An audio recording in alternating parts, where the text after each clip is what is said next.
Hello friends, सखी सहेली किचनमध्ये तुमचं मनापासून स्वागत आहे। आज आपण बनवणार आहोत हॉटेल स्टाईल उपमा। त्यासाठी लागणारं साहित्य आहे, हा रवा आहे, हे तेल आहे, टोमॅटो, कोथिंबीर, मीठ, जिरं, मोहरी, शेंगदाणे आहेत, फुटाण्याची डाळ आहे आणि हा कांदा आहे। तर मी कढईत आपण ठेवलेले, थोडं तेल घालूया। थोडंसं तेल गरम होऊन झालं, मोहरी आणि जिरं टाकूया। मोहरी तडतडलं की जिरं घालायचं आहे। मोहरी आता छान तडतडत आहे, जिरं, कापून बारीक केलेला कांदा,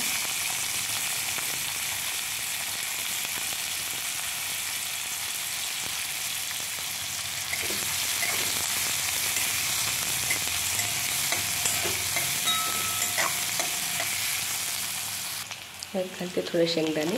शेंगदाणे ऑप्शनल आहे, तुम्हाला आवडत नसेल तुम्ही स्किप केले तरीही चालेल।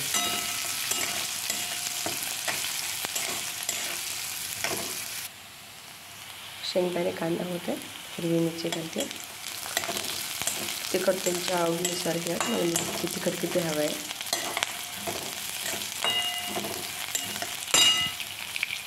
आणि फुटाण्याचं डाळ,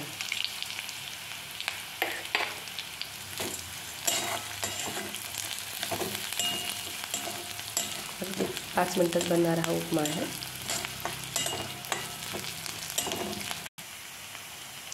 थोडं घालते मीठ चवीनुसार।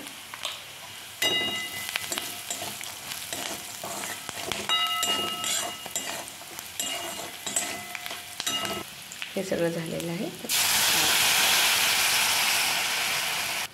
उकळलेला टोमॅटो, थोडीशी कोथिंबीर,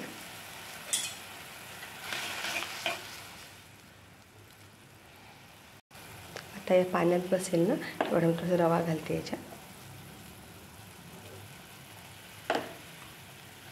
असं ढवळून घ्यायचं।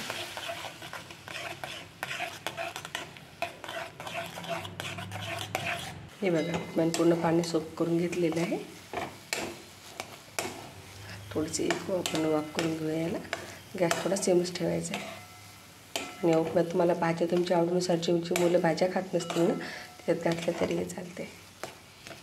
बघा, छान उपमा रेडी आहे आपला।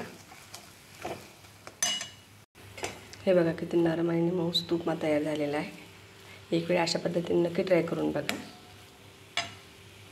हा झालेला आहे, आता आपला हा काढून घेऊया। हे बघा, तयार आहे आपला हॉटेल स्टाईल उपमा। अगदी कमी वेळात बनणारा हा उपमा आहे आणि खूप नरम असा मऊसूत उपमा बनवून तयार होतो हा। एक वेळ अशा पद्धतीने नक्की ट्राय करून बघा आणि माझ्या चॅनलला लाईक आणि सबस्क्राईब करा। Thank you for watching.